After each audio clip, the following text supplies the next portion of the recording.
बुद्ध कहते थे कि सुनने में केवल सुनना रह जाए। इसी तरह से पांचों इंद्रियां जब अपना काम करें तो वही काम में पूरा ध्यान एकत्रित हो जाए। अगर सुनना है तो सिर्फ सुनना ही रह जाए, और अगर त्वचा का स्पर्श है तो सिर्फ त्वचा का स्पर्श ही रह जाए। अगर सूंघना है तो सिर्फ सूंघना ही रह जाए, और अगर देखना है तो सिर्फ देखना ही रह जाए। यह बहुत गहरा अर्थ रखता है और पूरी ज़ेन प्रैक्टिस इसी पर आधारित है। ज़ेन एक रिफाइंड ध्यान विधि है जो बहुत ही सूक्ष्म और बहुत ही महीन है, बहुत ही बारीक है। जब तक हम साधारण ध्यान विधि में पारंगत हासिल नहीं कर लेते, जब तक हम ध्यान विधि का अच्छा अभ्यास नहीं कर लेते, आर्य अष्टांगिक मार्ग को अपने जीवन में अच्छी तरह से लागू नहीं कर लेते, जब तक हम शील के नियमों को अपने जीवन में नहीं उतार लेते, तब तक ज़ेन में हम आगे नहीं बढ़ पाएंगे। और ज़ेन ध्यान जो विधि है उसमें सुनने में केवल सुनना ही रह जाए। किसी भी चीज़ को हम सुनते हैं, कोई बात हम सुनते हैं, कोई म्यूज़िक हम सुनते हैं, कोई घंटे की आवाज़ हम सुनते हैं, उसको हम कितने ध्यान से और कितनी गहराई से, कितनी देर तक, दूर तक सुन पाते हैं, यह सुनने में केवल सुनना ही रह जाए। जब हम सुनते हैं तो क्या हम पूरी तरह से सुनते हैं? यह एक बहुत बड़ा प्रश्न है। हम एक दूसरे से कॉन्वर्सेशन करते हैं, हम एक दूसरे को अपनी बातें शेयर करते हैं, हम म्यूजिक सुनते हैं, हम कोई गाना सुनते हैं, हम कोई इंस्ट्रूमेंट सुनते हैं, तो क्या हम वाकई में सुनते हैं? सुनना ध्यान का एक बहुत ही गहरा आभास है। अगर हम सही से सुन पाएं, अगर हम सही से सुन पाएं तो हम पूरी तरह से ध्यान में लीन हो जाते हैं। तिब्बतन ध्यान विधि में घंटे की आवाज को सुनना बहुत मुख्य है। घंटे की आवाज को उस महीन बिंदु तक सुनना जहां तक उसकी वाइब्रेशन सुनी जा सकती हो। इसलिए आपने देखा होगा, आप खुद उसका प्रयोग करते होंगे कि हम घंटे को सुनते हैं, लेकिन क्या हम उतने गहरे में, उतनी दूर तक बिना विचारों को बीच में आते हुए, बिना किसी व्यवधान के सुन पाते हैं? और कितना लंबा सुन पाते हैं, कितनी देर तक सुन पाते हैं, कितने देर तक हम अपने ध्यान को एकत्रित कर पाते हैं, गहरे में ले जा पाते हैं? यह सुनना है। सुनने में केवल सुनना रह जाए, वहाँ कोई भी विचार ना आ पाए कि आवाज़ कैसी है, क्या है, हल्की हो रही है, तेज हो रही है, वाइब्रेशन ठीक है, नहीं है, मोटी है, पतली है, कितनी दूर से आ रही है, कितनी नज़दीक से आ रही है, ऐसा कोई भी ख्याल, कोई भी विचार बीच में ना आए, सिर्फ सुनना रह जाए। उस सुनने के दौरान में ही हमारे अंदर प्रकाश उदय हो जाता है और हम गहरे ध्यान में डुबकी लगाने लगते हैं। इसलिए यह ध्यान विधि प्रचलित हुई। हालांकि यह ध्यान विधि अपने हाथ से की हुई आवाज है, यह अनहद नहीं है।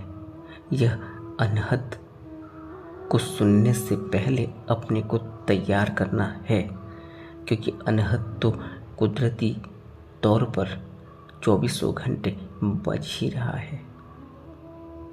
वह अस्तित्व की आवाज को सुनना साधारणतः नहीं हो पाता, क्योंकि हमारी इंद्रियां बाहर की तरफ दौड़ती है। हमारा पूरा ध्यान, पूरा मन बाहर की तरफ दौड़ लगाता है। तृष्णाओं में है, वासनाओं में है, कामनाओं में है, इच्छाओं में है, और पांचों इंद्रियां जगह जगह घूम रही हैं। जगह जगह वह ग्रहण कर रही है और ग्रहण करते हुए वहीं अपने को आरोपित कर लेती है, किसी वस्तु में, किसी व्यक्ति में, किसी दृश्य में। इस वजह से वह इंद्री जो काम उसने करना होता है वो कर नहीं पाती। अगर सुनने की बात की जाए तो सुनना ध्यान साधना का एक महत्वपूर्ण अंग है, और जिसने सुनना सीख लिया उसने अपने संसार के कामों को तो बेहतर तरीके से करना ही है। इसके अलावा वह अनहद को सुनने के लायक भी हो जाता है।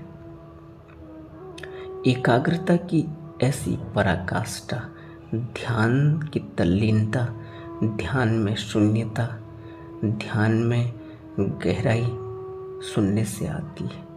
और सुनना क्या है, सुनने क्या है, इससे पहले हम अपने ध्यान को एकाग्र और एकत्रित करें, तब हम इस सुनने की अवस्था में पहुंचते हैं। शुरुआत हमें ध्यान की आनापानसति से ही करनी होगी।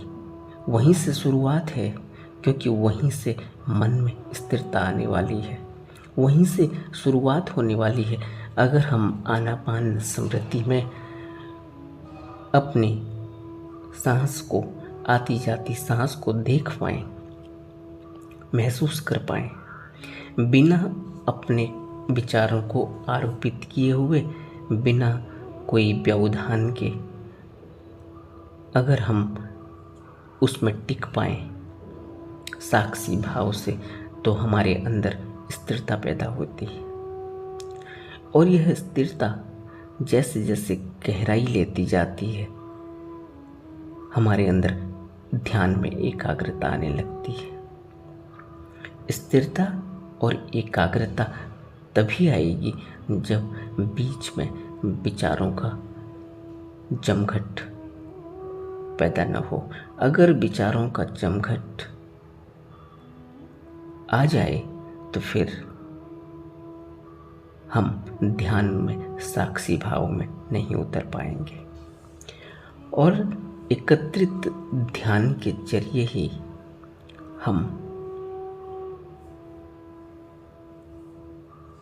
शून्यता की तरफ बढ़ते हैं। एकत्रित ध्यान के सहारे ही हम अपने ध्यान के समय को लंबा करते हैं। एकत्रित ध्यान के सहारे ही हम शून्यता का अनुभव करते हैं, और एकत्रित ध्यान के सहारे ही हम निरोग शरीर से और मन से हो जाते हैं। ध्यान को एकत्रित करने की शुरुआत आनापान से करनी है, और जैसे जैसे हमारे मन में स्थिरता पैदा होगी, वैसे वैसे हम बिना हिले डुले शरीर और मन से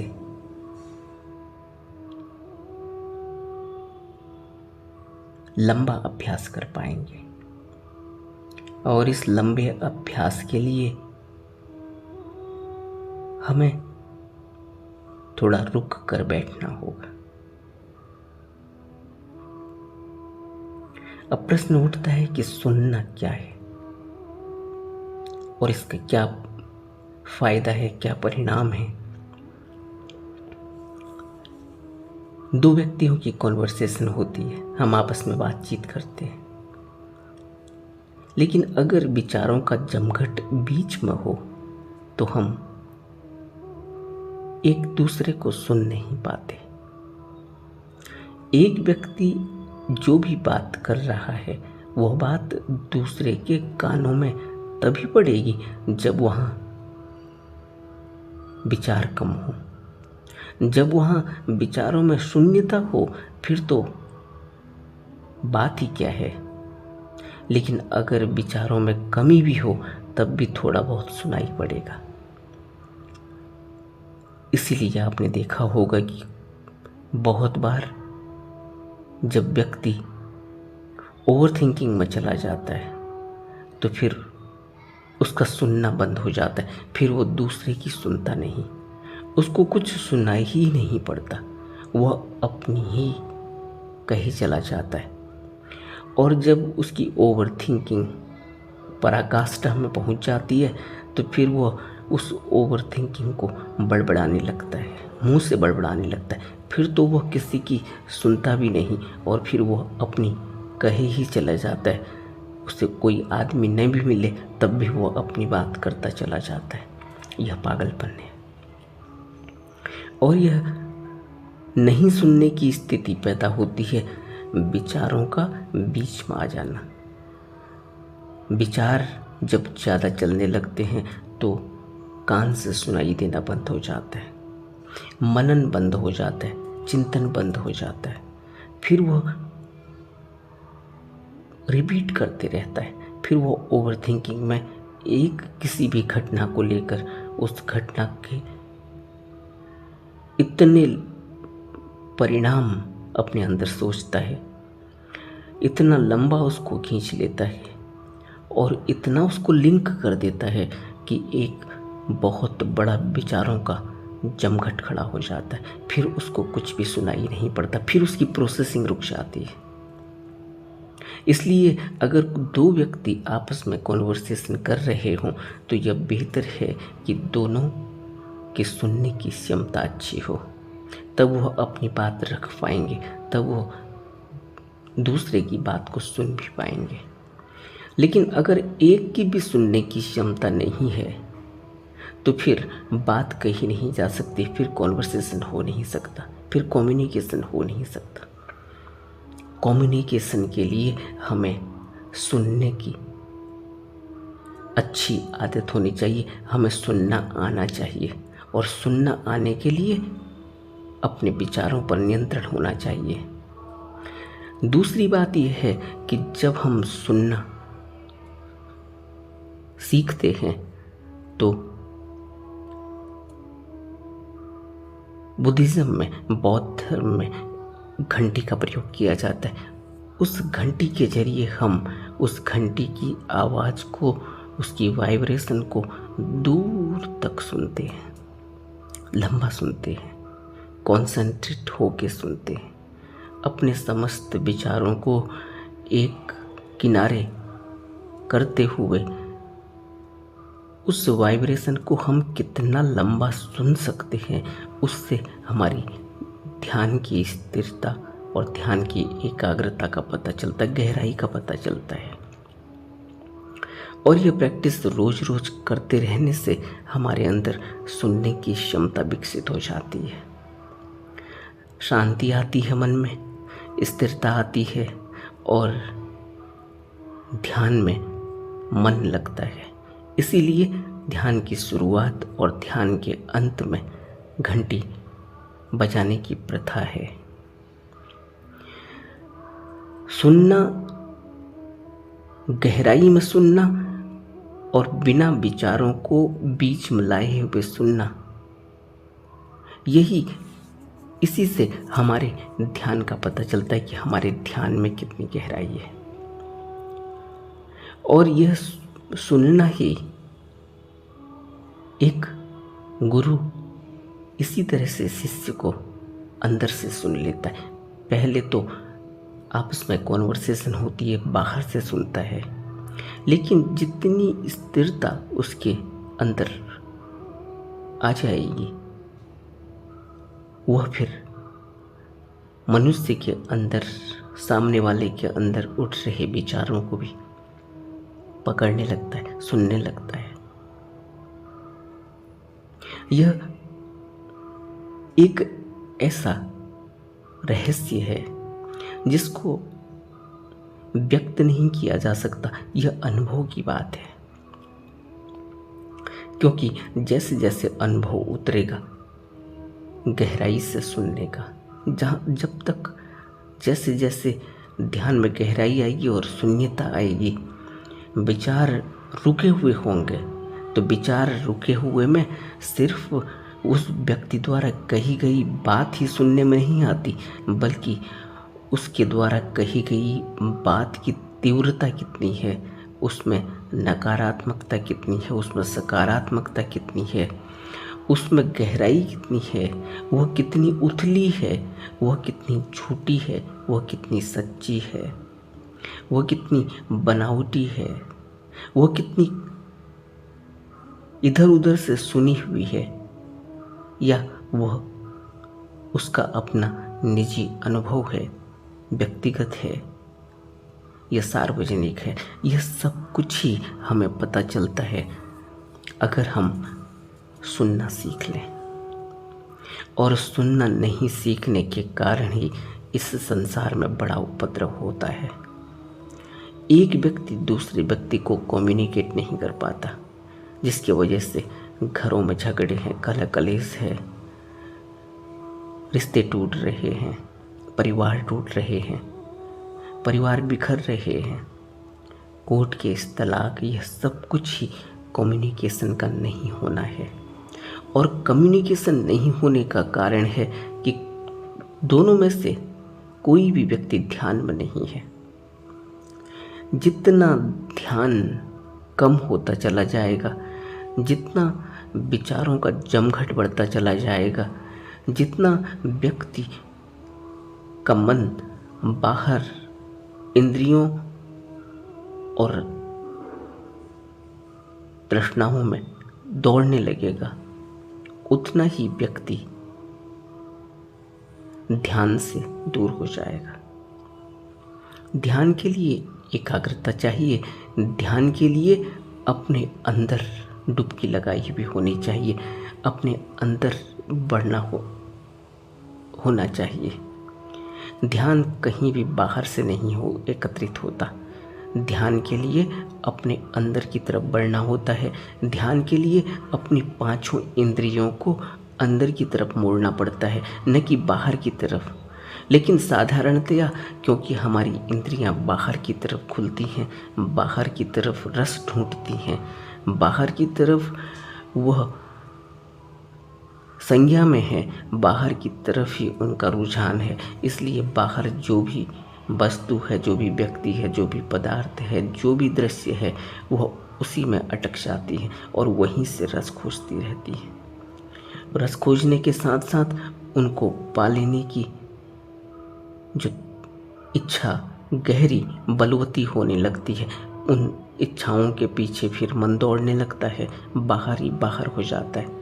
इसलिए ध्यान से वो बहुत दूर चला जाता है, अपनी शून्यता से, अपनी समझ से दूर चला जाता है।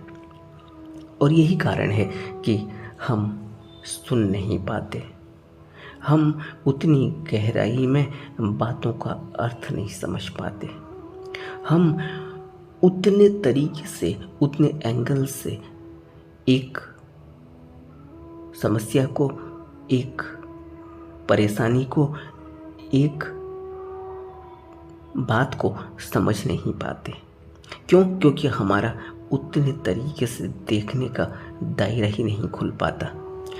कहते हैं कि आइंस्टीन एक ऐसे बुद्धिजीवी थे जो 9 डायमेंशन में चीज़ों को देख लेते थे। एक व्यक्ति एक वस्तु पर अगर विचार करना हो, एक बात पर अगर विचार करना हो, तो वो उस बात के साथ साथ उस बात को कम्युनिकेट करते करते ही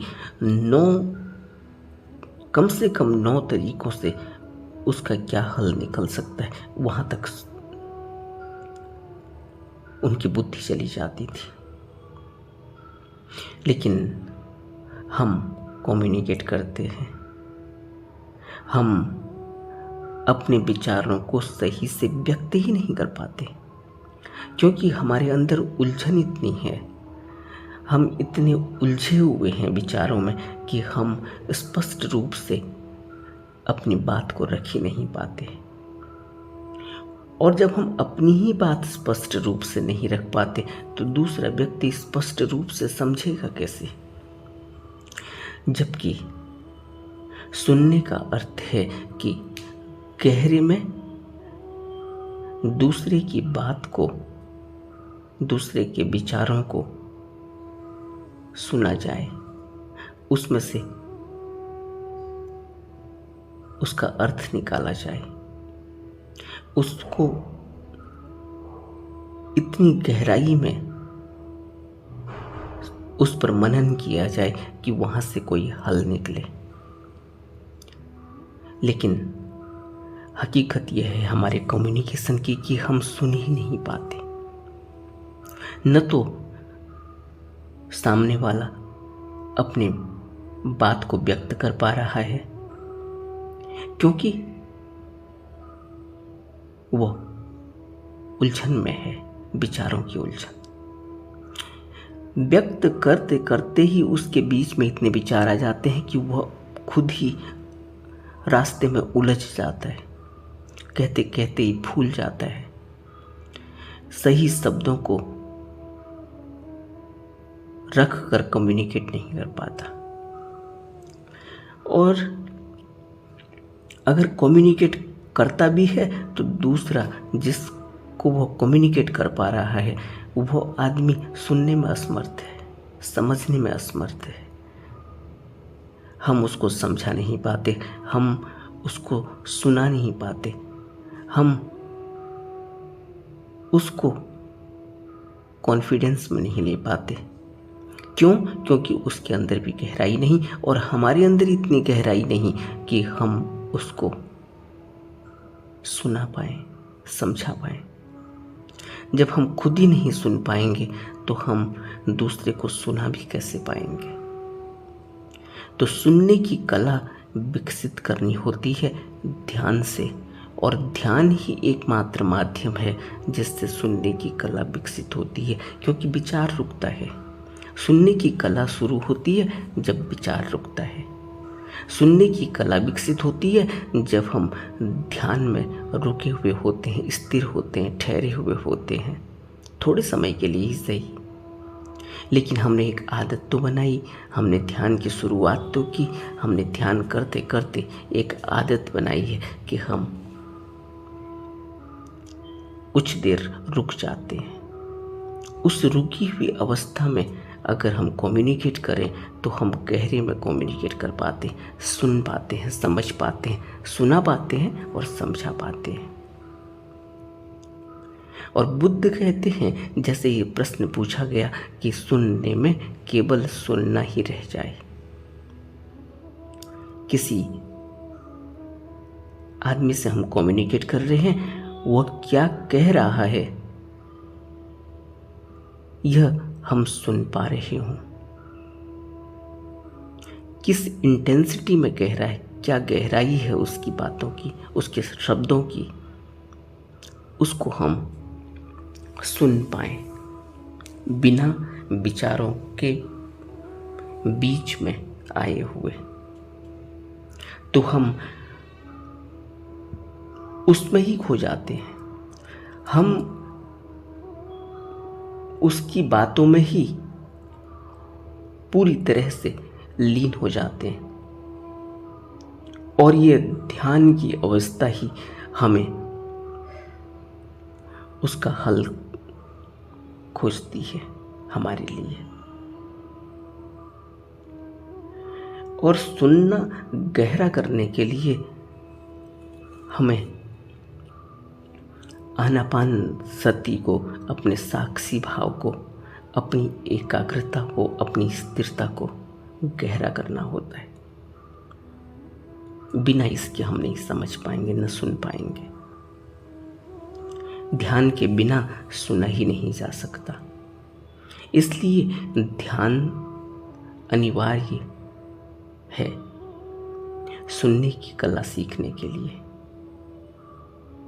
और यही सुनने की कला जो अभी कम्युनिकेशन से स्टार्ट हो रही है, जो अभी किसी इंस्ट्रूमेंट में आवाज़ करके सुनाई दे रही है, धीरे धीरे यह हमको अनहद से जोड़ देती।